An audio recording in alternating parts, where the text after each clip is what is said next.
The US dollar might just be the biggest Ponzi scheme in the history of the planet. Sounds wild, right? But here's the deal, you don't have to lose in this rigged game. In fact, you can legally and ethically come out on top if you know exactly where to focus and you act fast. All we've done in the past 6 years is dissect the system and invest in assets that burst this Ponzi scheme's bubble. $300 million in our multifamily portfolio and thousands of investors later, we've cracked the code on how this game really works, so we could beat it and win big. This Ponzi scheme, the terrifying truth, guys, it's way worse than I've ever imagined. But don't panic, stick around because I'm about to break down exactly how you not only can survive this game, but win big. First, let's establish what is a Ponzi scheme. In order to do this, let's talk ice cream. Imagine Bob opens an ice cream shop and offers a deal. Invest money today and he'll pay you more money from the shop's sales. Early investors get paid from money that new investors brings in, not from the actual ice cream sales, because it turns out Bob's terrible at making ice cream. As long as new investors join, everyone gets paid. Eventually, there aren't enough new investors, the money runs out, and the scheme collapses, leaving many without their investment. Now that we understand what is a Ponzi scheme, why does the US dollar feel so much like one? Well, like Bob, it all has to do with accounting 101, spending more than he earns. You see, for the last 24 years, the US government has been operating in the red, meaning it spends more than it collects in revenue.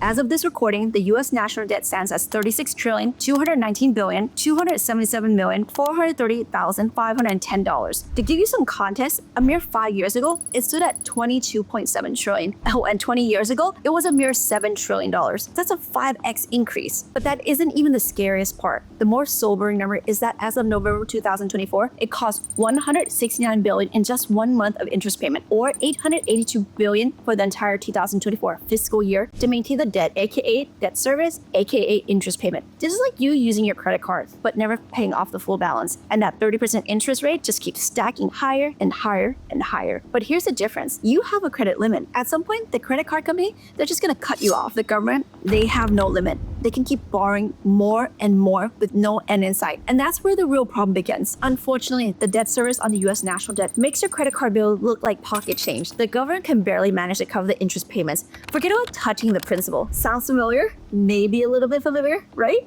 At this rate, the national interest payment is still manageable, but it won't be for much longer. The Congressional Budget Office, or CBO, projects that interest payments will rise rapidly throughout the next decade, climbing from $1 trillion in 2025 this year to $1.7 trillion in 2034. In total, net interest payments will total $12.9 trillion over the next decade. What does this mean for you and all of us? It means that the value of hard-earned dollars shrinks every time the government racks up more debt. It means rising inflation, higher costs, and a financial system that's working against you. The question isn't if this is going to impact you, it's how are you going to protect yourself and your wealth in the face of it. Honestly, if interest rates remain high, the government faces default, as it cannot sustain these payments without triggering massive inflation. And while the core of this episode focuses on the nation's debt, we'd be remiss not to mention states, municipalities, corporations, and personnel that also faces the same exact crisis as they roll over debt at significantly higher interest rates, risking widespread financial collapse. You may be wondering, how the heck do you run the biggest economy in the world while being straddled with $36 trillion in debt and barely scraping by paying the interest? Spoiler alert,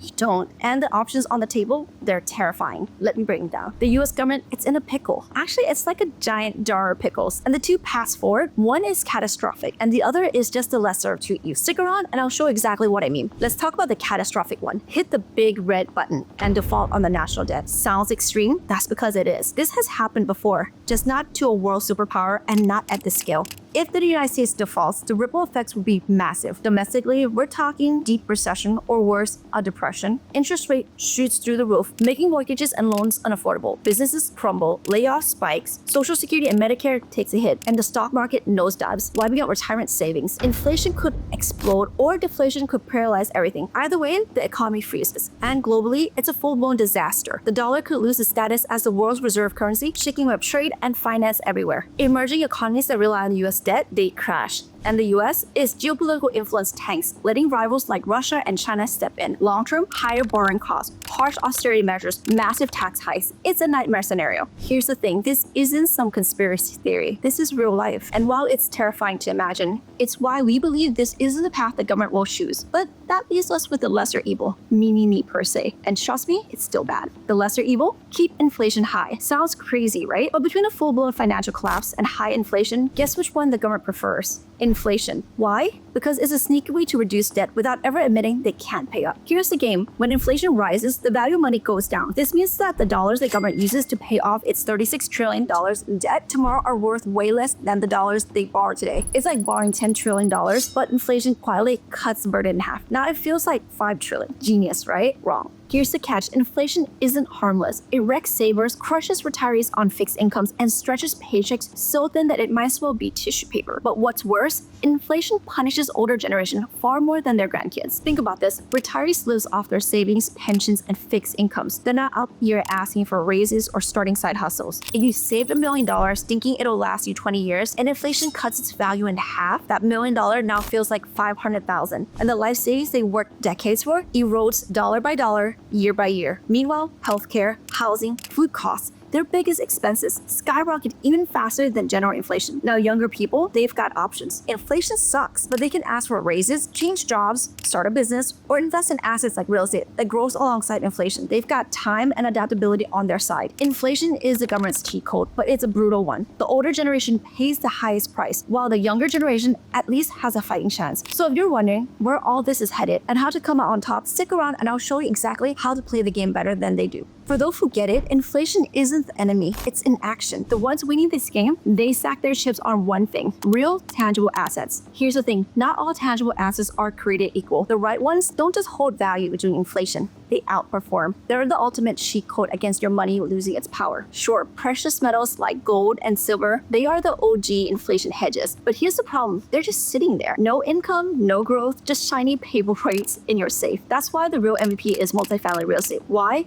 Because it gives you the triple threat: cash flow, inflation protection, and appreciation. Oh, and like bonus chests in Minecraft, they also get massive tax savings. Let me break it down. Number one, cash flow that keeps up. Multifamily leases typically renew every 12 months, not every 5 years or 10 years like office spaces or warehouses. This means rents can adjust fast to match inflation or even blow past it. You're not just holding value, you're collecting inflation-proof income every single month. And because there are multi-tenants, this can be done every single month as rent contracts expires. Number two, debt that shrinks itself. Here's the magic. If you got a mortgage on the property, inflation actually helps you. How? The real value of that debt gets smaller over time as inflation eats away at the dollar's purchasing power. You're literally paying off yesterday's debt with today's cheaper dollars. It's like getting a discount for just sitting there while charging more in rent. Number three, appreciation that works over time. When rent goes up, so does the property's value. Multifamily real estate is valued based on its income. Your property becomes more valuable, giving you wealth growth that keeps pace with or outpaces inflation. Unlike stocks, which is unpredictable, bonds which gets destroyed by inflation, or gold that just sits there, multifamily real estate does the one thing others can't. It makes you money while protecting your wealth. Plus, people always need a place to live, so demand stays strong even when the economy is shaky. Number four, the bonus chest: tax benefits. Let's talk about one of the most underrated part of multifamily investing: outsized tax benefits. The profits you earn, they stay in your pockets instead of going straight to Uncle Sam. Depreciation, cost segregation, 1031 exchanges, these aren't just terms. They're tools to legally minimize your tax bills and maximize your wealth. We've helped our investors save over $93 million in taxes in just the past 6 years. Proof that this works. Here's the bottom line. With $36 trillion in debt piling up, it doesn't have to destroy your wealth. The root problem isn't the collapse of the US dollar. It's not owning tangible assets to thrive in this broken system. Multifamily real estate isn't just a hedge against inflation. It's a weapon. The question is, are you using it? If you're ready to discover the world of tangible assets to grow your wealth, I'll see you in the next video.